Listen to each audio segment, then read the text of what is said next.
What's at stake when Ohio voters go to the polls to decide on issue 2? Senate Bill 5 referendum. That's what it is. We've seen thousands march on the state capitol to protest the loss of public workers' rights. Labor groups, including teachers, police officers, and firefighters, have said it loud and clear. The Senate Bill 5 is a raw deal for Ohio workers. But one man who was a firefighter once in his career for more than 20 years now finds himself in a very difficult position. Toledo Mayor Mike Bell has come out in support of issue 2. He wants to maintain Senate Bill 5 because he says his city is financially strapped. Years ago, I lost my job as a firefighter because my city ran out of money. So as mayor, I'm working to fix my city without laying off good people or raising taxes. That's why I support issue 2. Joining us tonight, Toledo Mayor Mike Bell. He's here with us on The Ed Show, and I appreciate it. I have immense respect for this man. He is in the arena. He has a different opinion on something. He's willing to come in front of his constituents and talk about it, and that's a hell of a lot more than the governor of Ohio is doing, and that's John Kasich. Mr. Bell, I appreciate you being here tonight, and I respect you for being here. No problem. But I don't understand your position. You're a former firefighter. Right. Isn't it about the people being protected? Isn't it about workers having an opportunity to speak their piece in the workplace as opposed to the budget when the top 2% in this country is getting all the tax breaks? Why do you have this position? The reason I have this position is that we've been trying to recover from the recession in our city. We started off in 2007 at $169 million. Right now, we're probably looking at the end of the year, maybe 152. So obviously, there's a large gap there, and we have to be able to lean ourselves down until the economy turns around. So Otherwise, it's about the money. It's actually about the money because to start off with, nobody's coming to work for free.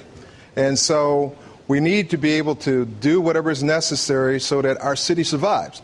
I'm not against collective bargaining. What I am, though, is pro-reform. And if we don't have the appropriate reforms in place, then our city won't survive. But reforms are about cuts. I mean, let's face it. You've just said it's about the money. And yes, once again, these are middle-class workers who are going to have to serve it up when the top 2% are getting all the breaks. Where's the fairness in that? Well, but here's the issue for me in my city. Okay, it's actually a double storm. Okay, one is that we attempt to do the concessions and be able to work through that. Or the second portion of that storm is that those people that don't want to do that, the only other thing left for a mayor to do in a major city is to lay off people. But doesn't Governor Kasich's budget have something to do with this as well? The city's not getting the state support that it should get? I mean, we're talking about going after essential services. I would say that the recession that started many years ago is having a problem here. And it's not just in Toledo and it's not just in Ohio. It's across the whole United States. That's true. And during this recession, have we not given tax breaks in 2001, 2003, and then renewing the Bush tax cuts, which, of course, is less money into the Treasury, which makes it harder on folks like you in the municipal area? Well,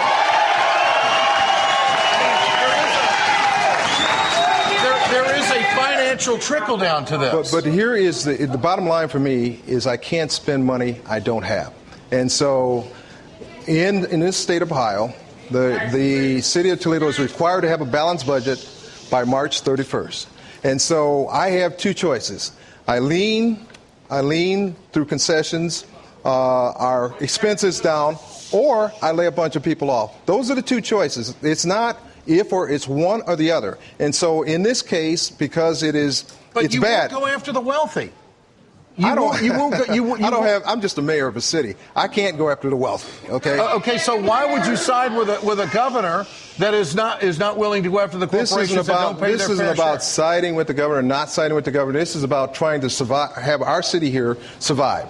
And because nobody else will speak up, that doesn't change that we still have an issue here that has to be addressed. The issue is that if we don't have the money in the city, we can't spend it. I don't have a problem providing raises. I don't have a problem doing any of that stuff when we have the money. But when you have a $20 million cut from what you had about 5 years ago, something's got to change. But would you agree that this country, and it's trickled down to Toledo, is willing to take it out of the backs of the middle-class workers and not ask the affluent to pay just a little bit more to make this work? No, I'm not necessarily in agreement with that. You're what? I'm not necessarily in agreement with what you're saying. Okay, so you think that these tax cuts for the top 2% have been good for America?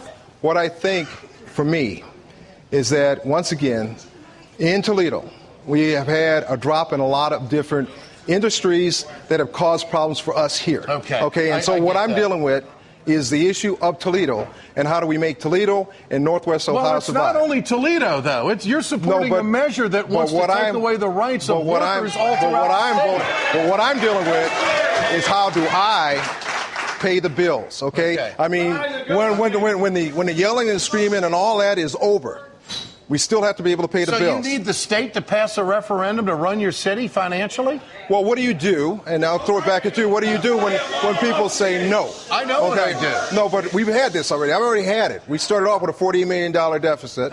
I went to my unions. I talked to them. I showed them the books. They sent it to But did you go to the wealthy of the state of Ohio? No. Let me finish this. Let me finish this. I'm dealing with Toledo. Yeah. And I asked them, help me with this. And they said, Mayor, we can't help you. It's your problem. Okay, so if it's my problem, then I need to fix it. Okay. All right. Now, you were a firefighter. Yes, I was. You lost your job, correct? Lost my job. Okay. Now, had these protections been in place when you lost your job, you wouldn't have lost your job because these protections came into place later on. Is that correct? When I was back in 1980, I think somebody was saying that the union wasn't around, and Local 92 was around back then. When I lost my job, I was the first one out the door. I was gone for about 9 months, and then I got my job back. Okay? What got my job back actually was the court system. Okay. Was the court system through affirmative action. So you think that this is the best way for America to go to take away the voices of workers in the workplace to balance a budget when the rich in this country are getting off scot-free? Here's the deal. Once again, I said I'm not against collective bargaining. Okay. I'm saying I'm very pro-reform, but I'm not against collective bargaining. So I don't have to switch your position. No. What this brings is there's still collective bargaining. What this does is bring reform. Okay. We need to have the reforms inside our state. I disagree with you, Mike Bell, but I appreciate you coming on the program. You're a stand-up guy for holding up your position. I think you should change your position. I'm asking for the order tonight. Come on. Get with the people. Get with the people. Coming up, clean energy will put this country back to work. How America can take the lead instead of taking the back seat. Leo Gerard weighs in along with the folks here in Toledo. We're right back.